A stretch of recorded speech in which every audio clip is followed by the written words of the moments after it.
আপনাদের স্টুডিও তো আসছি, হাঁটতে হাঁটতে আসছি, তো মানে খুব আমার ইমার্জেন্সি একটা জব দরকার। এই বাসা ছেড়ে দিছি, আমি এখন কই যাবো আমি জানি না।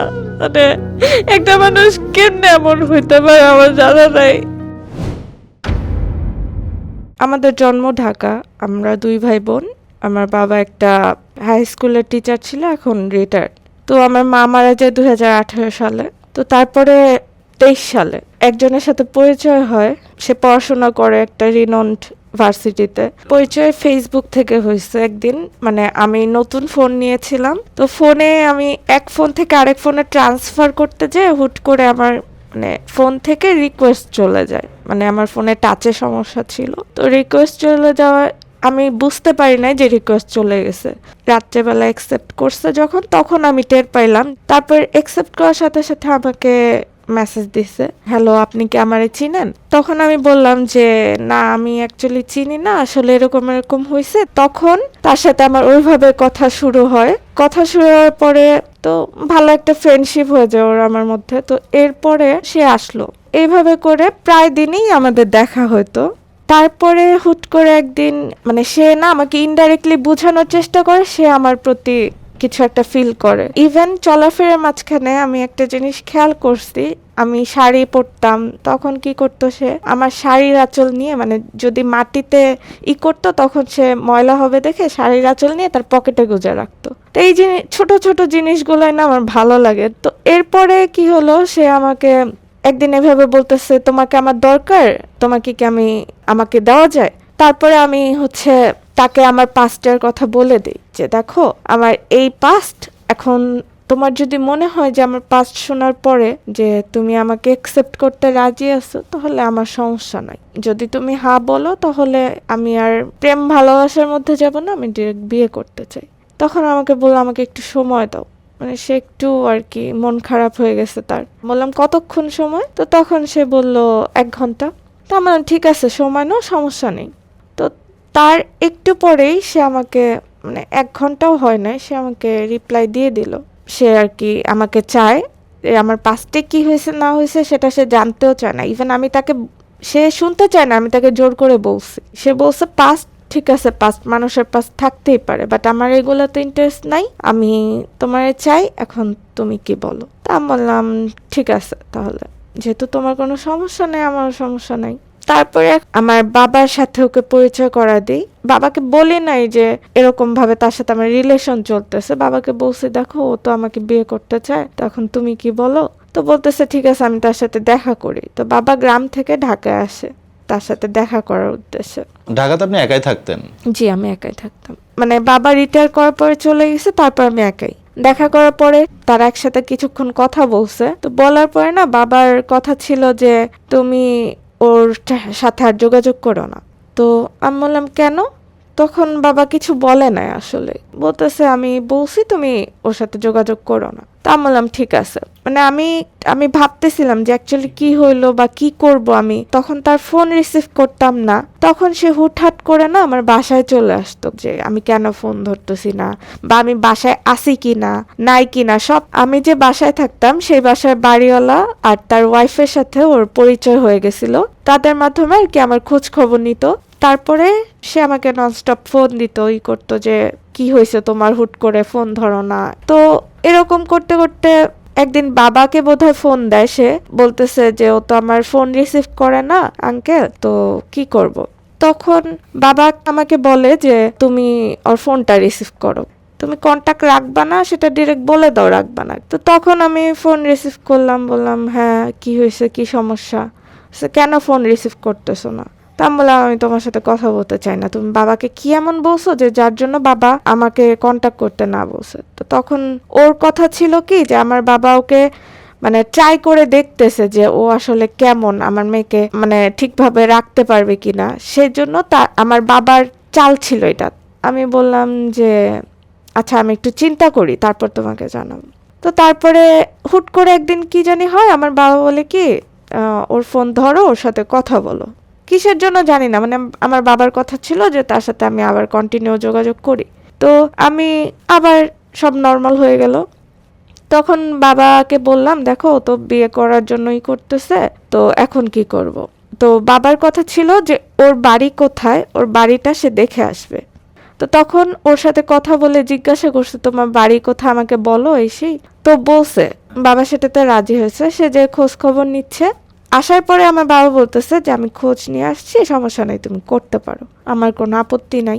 বাবার অনুমতির পরে আমি তার সাথে কোর্ট ম্যারেজ করি। তার পরিবার জানতোই না। আমরা বিয়ে করে একসাথে থাকা শুরু করলাম। তখন খুব ভালো আমার কেয়ার নেওয়া, সেও খুব ভালোভাবে চলতেছিল। তো এর মাঝখানে সে ভার্সিটির কথা বলে বের হইতো, সকালবেলা 6:30টায় বের হয়ে যেত, আমি বাসায় থাকতাম। সারাদিন কি হইতো না হইতো, ফোনের মধ্যে চ্যাটিং হইতো। তো ও বলতো কি ওর ভার্সিটির ক্লাস শেষ হয় 7টা 7:30টার দিকে, সন্ধ্যা। তো একদিন মনে হলো কি ওকে আমি একটা সারপ্রাইজ দেই। ওনার ইউনিভার্সিটিতে যাওয়ার পরে শাড়ি পরে গেছি, যেহেতু ওর শাড়ি খুব পছন্দ।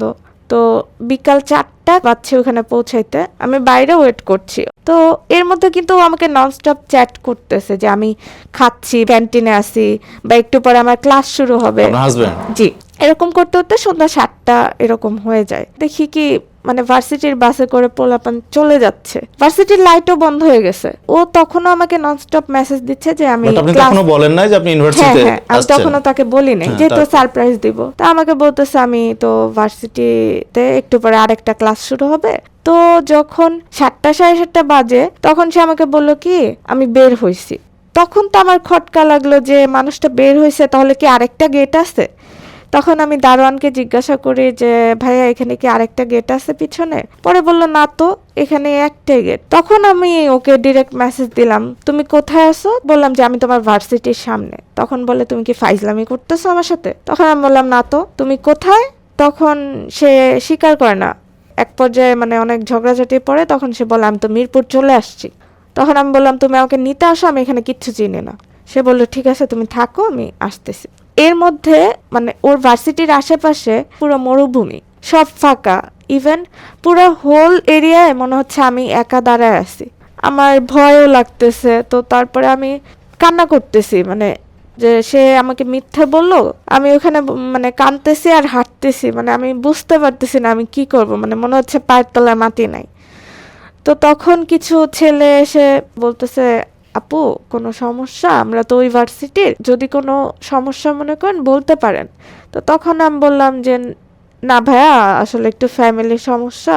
তো তখন বলতেছে আপু চাইলে বলতে পারেন, আমরা দেখতেছি আপনি সেই বিকাল থেকে দাঁড়ায় আছেন একা, কারোর জন্য কি অপেক্ষা করতেছেন? তখন আমি বললাম যে এই হয়েছে, সব ঘটনা বললাম। ওইখানে ছেলেরা বললো কি যে আসতে দেন তাকে, বাকিটা আমরা দেখতেছি। তো যখন সে আসছে আমি তার থেকে স্মেল পাইছি, এর জন্য আমি তাকে একটা থাপ্পড় মারছি, কারণ সে স্টেবল হয়ে দাঁড়াতে পারতেছে না, তার চোখ লাল। তখন ওই ছেলেরা আসার পরে তাকে ধরে মাকে ফোন দেওয়ায়, বলে যে তুই বল তুই বিয়ে করছিস 2 মাস হয়েছে আর বউ বাড়িতে নিয়ে যেতে বল। মানে তাদেরই রাগ উঠে গেছে যে একটা ছেলে এইভাবেই করছে।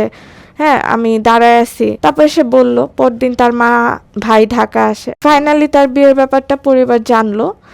তখন তার ফ্যামিলি মেনে নিল আমাকে। যাই হোক, সে আমাকে তার ফ্যামিলিতে নিয়ে গেল, মানে তার গ্রামের বাড়িতে। ওখানে অ্যাজ লাইক আমি কাজের বুয়া, আমি কাজ করব, খাবার দিবে। ইভেন আমি অসুস্থ থাকলেও, মানে আমি ভাতটা না বাড়লে, আমি কাজ না করলে ওর মা কিচ্ছু করবে না। আমি জ্বরে বিছানায় পড়া, তারপর আমার সব করতে হবে। ও তখন বাড়িতে একসাথে। সে মানে বিয়ের পর থেকে এই পর্যন্ত তাকে আমি কখনো কাজ করতে দেখি নাই, কাজকর্ম কোনো কিচ্ছু না। ইভেন আমার কাছে কিছু জমানো টাকা ছিল, সেই জমানো টাকা থেকে বাজারের কথা বলে সে টাকা নিত। মানে আমি না ওর থেকে টাকার হিসাব নিতাম না। যাই হোক, গ্রামে গেছি, সেখানেও কোনো কাজকর্ম নাই। তখন এটা নিয়ে ঝামেলা হয়। ও বাড়ি আসে, আসার পরে সে আমার গায়ে হাত তুলে, চুলের মুঠি ধরে দেয়ালে বাড়ি দেয়, তারপর হচ্ছে আমার লাথি মারে। এরকম আমার উপর অত্যাচার। তখন থেকে 1 সপ্তাহ মানে বাড়িতেই ছিল না। সে আরেক বাড়ি যেয়ে ঘুমাতো। ওইখানের মহিলা মেম্বার ছিল, সে সব দেখতো। যখন দেখছে যে আমার গায়ে হাত তুলছে ওই মেম্বার যিনি, সে বলতেছে এবার যদি তুইও এই বাসায় থাকতে চাস আমি তোরে রাখবো না, তুই ওরে ছাইড়া দিয়া চলে যা, এটাই তোর জন্য ভালো। না পারতে ওইখানের লোকজন ধরে সালিশ করে, সালিশের সিদ্ধান্ত হয় যে আমরা সেপারেশনে থাকবো, পরে ডিভোর্স হয়ে যাবে। পরে ঢাকা চলে আসলাম। আসার পরে সে এখন আমার টোটালি কোনো খরচ দিচ্ছে না। আমি লাস্ট মানে 4-5 দিন ধরে না খাওয়া। জাস্ট আমার একটা ফ্রেন্ড আছে, স্কুল ফ্রেন্ড, ও কিছু রান্না করে দেয়, মানে আমি ওর ওখানে যাই উত্তরা কোনোভাবে, ও কিছু টাকাও দেয়, বলে যে এটা নিয়ে আয়, তারপরে ওখানে যে খাবার রান্না করে ও লুকে আমার জন্য নিয়ে আসে, তারপরে আমি খাই। এইভাবেই চলতেছে আর কি। তো আমার বাবাকেও না আমি সব কথা বলতে পারি না। বাবা 2 বার স্ট্রোক করছিল, ডাক্তার বলছে আরেকবার স্ট্রোক করলে তার আর বাঁচাইতে পারবো না।